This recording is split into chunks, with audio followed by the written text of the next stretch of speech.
नमस्कार, ये आकाशवाणी पटना है। अब आप अभिषेक दास से प्रादेशिक समाचार सुनिए।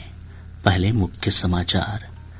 मुख्यमंत्री नीतीश कुमार ने कहा, जाने माने उद्योगपति गोपाल खेमका के हत्यारों को किसी भी कीमत पर नहीं छोड़ा जाएगा। सत्ता पक्ष और विपक्ष समेत सभी राजनीतिक दलों ने गोपाल खेमका हत्याकांड की कड़ी निंदा की। मुख्य चुनाव आयुक्त ज्ञानेश कुमार ने कहा, बिहार में विशेष गहन पुनरीक्षण अभियान निर्धारित समय सीमा के अंदर पूरा कर लिया जाएगा। और मुहर्रम को लेकर प्रदेश में आज से 3 दिनों का अलर्ट जारी, संवेदनशील स्थानों पर बढ़ाई गई सुरक्षा व्यवस्था। अब समाचार विस्तार से। मुख्यमंत्री नीतीश कुमार ने जाने माने उद्योगपति गोपाल खेमका की हत्या के मामले में शामिल अपराधियों की तत्काल पहचान कर उन पर कड़ी कार्रवाई करने का निर्देश दिया है। श्री कुमार ने आज पटना में पुलिस महानिदेशक विनय कुमार से इस मामले की पूरी जानकारी ली और विधि व्यवस्था की उच्च स्तरीय समीक्षा की। मुख्यमंत्री ने कहा कि विधि व्यवस्था बनाए रखना सरकार की सर्वोच्च प्राथमिकता है। अपराधियों को किसी भी कीमत पर नहीं छोड़ा जाएगा। श्री कुमार ने आपराधिक घटनाओं की जांच में तेजी लाने और अपराधियों पर त्वरित कार्रवाई करने के भी निर्देश दिए। गोपाल खेमका हत्याकांड की जांच के लिए एसआईटी का गठन किया गया है। इस मामले को लेकर पुलिस ने आज पटना के बेउर केंद्रीय कारा में छापेमारी की। छापेमारी में 14 थानों की पुलिस, एसडीपीओ, एसपी और एसएसपी शामिल रहे। पुलिस ने इस हत्याकांड को लेकर जेल में बंद 100 से अधिक कैदियों से पूछताछ भी की है। इस बीच पुलिस महानिदेशक विनय कुमार ने बताया कि हत्याकांड के कई पहलू सामने आए हैं, जिस पर जांच चल रही है। कई सारे आयामों पे जांच चल रही है। हत्या के कारणों पर भी काफी गहराई से तफ्तीश चल रही है। कई टीमें कार्य कर रही है। पटना पुलिस काम कर रही है। वैशाली पुलिस भी काम कर रही है इस पे, क्योंकि वैशाली में 2018 में औद्योगिक थाना क्षेत्र में गोपाल खेमका जी के पुत्र जो गुंजन खेमका थे, उनकी हत्या हुई थी। सीसीटीवी फुटेज खंगाला जा रहा है। अन्य सारे जो डिजिटल एविडेंस संकलन के तौर तरीके हैं, उनको भी इस्तेमाल करके और भी जानकारियां हासिल की जा रही है। एसटीएफ की 3-4 टीम लगी हुई है एसपी के नेतृत्व में। प्रिजन से भी हम लोग जानकारी प्राप्त कर रहे हैं। तो हर तरह के जो तौर तरीके हैं तफ्तीश के, उन सबको अपना करके और हम लोग जल्द से जल्द अपराधी तक पहुंचने की कोशिश कर रहे हैं। पुलिस महानिदेशक ने कहा कि इस मामले में मृतक के परिजनों द्वारा पुलिस प्रशासन पर लापरवाही बरतने का आरोप लगाया जा रहा है, जिसकी भी जांच की जाएगी। ऐसा प्रतीत होता है कि परिजनों का सबसे उच्च प्राथमिकता था कि उनको जल्द से जल्द रस करा जाए हॉस्पिटल में, उसके बाद फिर अन्य प्रकार के जो कार्रवाइयां हैं वो किया जाए। तो उसमें कुछ 50 मिनट का विलंब हुआ है। यदि तुरंत डायल 112 थाना को खबर होता तो नहीं होता, लेकिन हम लोग इसकी भी जांच कराएंगे कि यदि किसी अन्य के द्वारा यदि थाना में सूचना मिली है और उसको यदि सप्रेस की अभी तक जो जांच आई है उसमें आ रहा है कि जैसे ही थाना को सूचना मिली है उसके बाद थाना अपनी कार्रवाई में लग गई। राज्यपाल आरिफ मोहम्मद खान ने गोपाल खेमका की हत्या पर गहरा दुख जताया है। पटना में संवाददाताओं से बातचीत में उन्होंने कहा कि उन्हें विश्वास है कि कानून अपराधियों के खिलाफ जल्द से जल्द कार्रवाई करेगा। मेरे पास कोई शब्द नहीं है, मैं कैसे दुख व्यक्त करूं, शोक संतप्त परिवार को संवेदनाएं दे सकता हूं। और मैं ये आशा करता हूं कि जो भी कानून के तहत कार्रवाई है वो यथाशीघ्र होगी, सख्ती के साथ होगी और ऐसी कार्रवाई होगी कि आगे ऐसे अपराधों करने की हिम्मत न हो लोग किसी को। उप मुख्यमंत्री सम्राट चौधरी ने कहा कि गोपाल खेमका की हत्या की जांच के लिए एसआईटी का गठन किया गया है। मामले के हर पहलू की जांच की जा रही है। बिहार की सरकार आदरणीय नीतीश कुमार जी ने एसआईटी का गठन किया है। कार्रवाई शीघ्र की जाएगी और एक एक बिंदु को जांच करने का काम सरकार कर रही है। कोई भी अपराधी किसी भी हालत में बचने वाला नहीं है। उप मुख्यमंत्री विजय कुमार सिन्हा ने कहा कि गोपाल खेमका की हत्या में शामिल अपराधियों पर कड़ी कार्रवाई की जाएगी।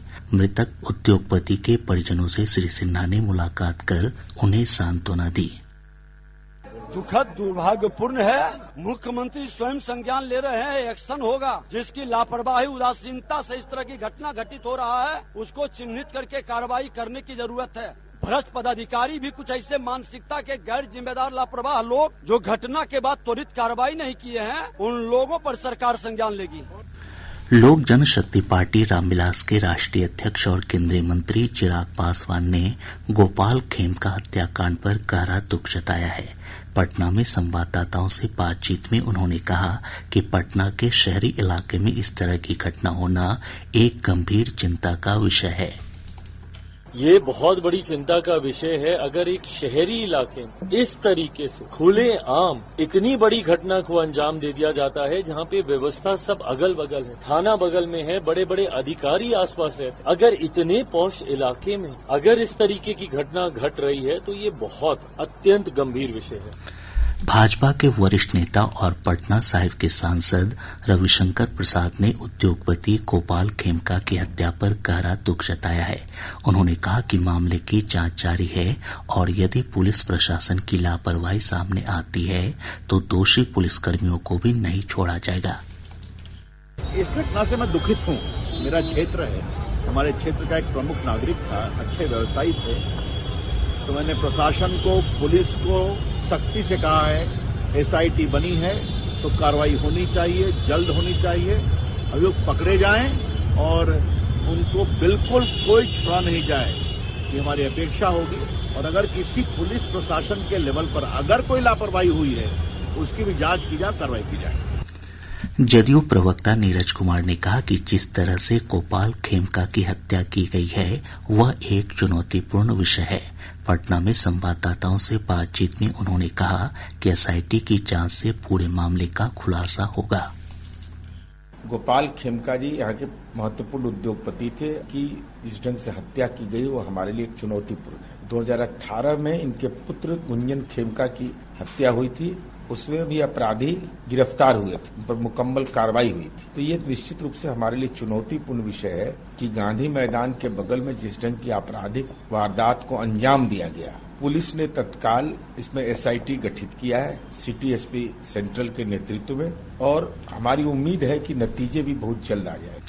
राजद के वरिष्ठ नेता तेजस्वी प्रसाद यादव ने कहा कि पटना की हृदय स्थली में इस तरह की आपराधिक घटना होने से साबित हो गया है कि राज्य में कोई भी सुरक्षित नहीं है।